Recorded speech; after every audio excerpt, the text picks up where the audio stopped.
Let's bring in Paul SEEGERT. He's a managing partner with the healthcare consulting firm PCS Advisers.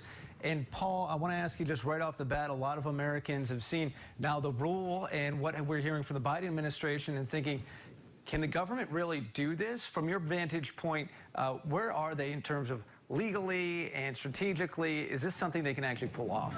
Well, it is a little bit unprecedented. We haven't had cases where Osha has made a vaccine requirement. There isn't really any precedent for that, but they can use these emergency orders if they can show that there's grave danger to employees. And I think that would be the grounds on which this might be challenged. But if the court challenges that we've seen to date are any indication, I don't expect that this will get overturned. And, you know, we've seen from response from the White House, which says this rules are going to bring in millions more people back to the workforce who have been unable to or unwilling or frankly scared to come back because of the threat of the coronavirus. We hear here in Washington, Republicans are already saying this is going to put a strain on employers at a time when we already have a labor shortage. From your vantage point, which of those two arguments do you think has more credence? Is it going to help bring people back, or is it going to further hurt employers who are already struggling to find people to employ? Well, I think we're seeing it affect different sizes of businesses differently. If you're at the smaller end of the spectrum, this is more of a load, a tougher load to take on.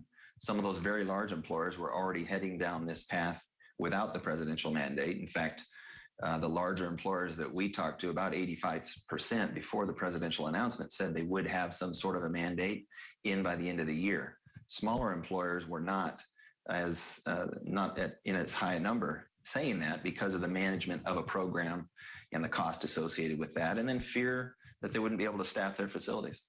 In this country, we have 50 different states, 50 sets of different labor regulations. How differently could this play out from state to state? Is there going to be an impact on where you live in terms of how these rules are interpreted and how they actually are enforced? I think we will see that. Some employers are going to take advantage of the confusion to kind of pick which rules they'd like to follow. I don't know that that's that advisable. OSHA does have power that supersedes whatever those local regulations might be. And you have about half the states that are under direct jurisdiction of OSHA, and then the other half that have similar programs that are state-run. And ironically, the states that are most vocal about pushing back against this mandate are states that fall under OSHA directly. States like Texas, Florida, Montana as examples. So I think we're going to find that they'll have to comply over time. Yeah, I mean, when it comes to compliance also, I'm thinking about the issue of enforcement. Are we going to see potentially OSHA raids where they sort of come in and make people take COVID tests or ensure that their employees are produce their vaccination documents? I mean, what kind of challenges could that actually pose to employers? Yeah, it's an interesting line to go down. They really don't have the staff to do it. Yeah. Today they're monitoring 8 million workplaces, and they have less than a couple thousand people to do that. So they're stretched pretty thin as it is. So I don't expect we're going to see folks showing up at people's doors. They say they're going to do random spot checks. That seems just not that feasible with the staff they have. Yeah, January 4th, the date we all have marked for when this actually goes into effect. Paul SEEGERT with PCS Advisers, thank you so much for joining us. Thanks for having me.